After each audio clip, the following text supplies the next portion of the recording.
Pinoy Bartender!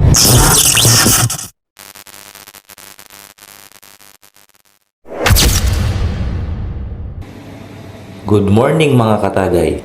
Ngayong umaga ay magtatapon tayo ng mga basag na baso bago tayo magsimula sa duty. At nandito na ako sa junkyard mga katagay. Pwede kang magtapon dito ng kung ano-ano mga katagay, yung hindi mo na kailangan na bagay. Kasi nire-recycle din naman nila yung mga tinatapon namin dito mga katagay. Katulad ng mga itatapon kong mga basag na baso. Programa ito ng gobyerno dito sa Croatia. Napakagandang programa mga katagay. Diyan sa container na yan, diyan ko ipapasok yung mga basag na baso. Simulan na natin mga katagay. Halos araw-araw ay may mga nababasag na baso sa bar. Yung mga hindi naman sinasadya na mabasag. Lalo na kung busy sa bar. Minsan di naman sinasadya ng mga waiter na matumba sa kanilang mga tray ang mga baso. O kaya minsan sa kagaya ko na bartender na nagmamadali kapag gagawa na ng drinks.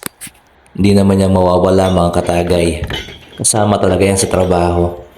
Mabait nga ang management na pinagtatrabahoan ko ngayon. May naaalala ko pa nga ako na pinagtrabahoan ko dati dyan sa Pilipinas. Na kada mabasag mong baso ay babayaran mo at i-charge nila sa sahod mo. Maganda na rin yun mga katagay para mag-ingat. Pero alam nyo, sa tagal ko na nagtatrabaho sa bar, na kahit anong ingat mo ay may mababasag at mababasag ka rin.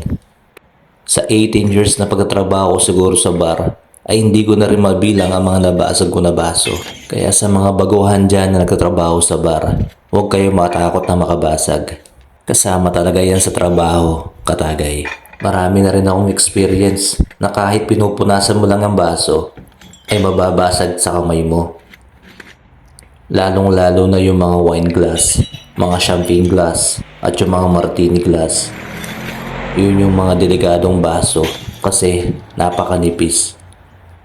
Kaya kung magpupunas kayo ng mga maninipis na baso, dapat ay huwag nyo masyadong idiin.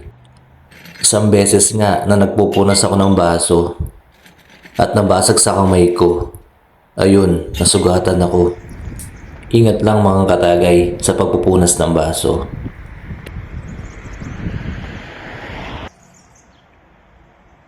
Ang tapunan namin ng mga nabasag na baso ay nasa tapat lang ng trabaho ko mga katagay. Pabalik na ako sa trabaho kasi kailangan ko pang i-set up ang bar. Morning shift kasi ako ngayon.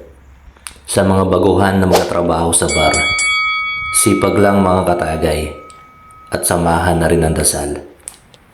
Di naman siguro magtatagal sa larangang ito kung hindi ako nag-e-enjoy.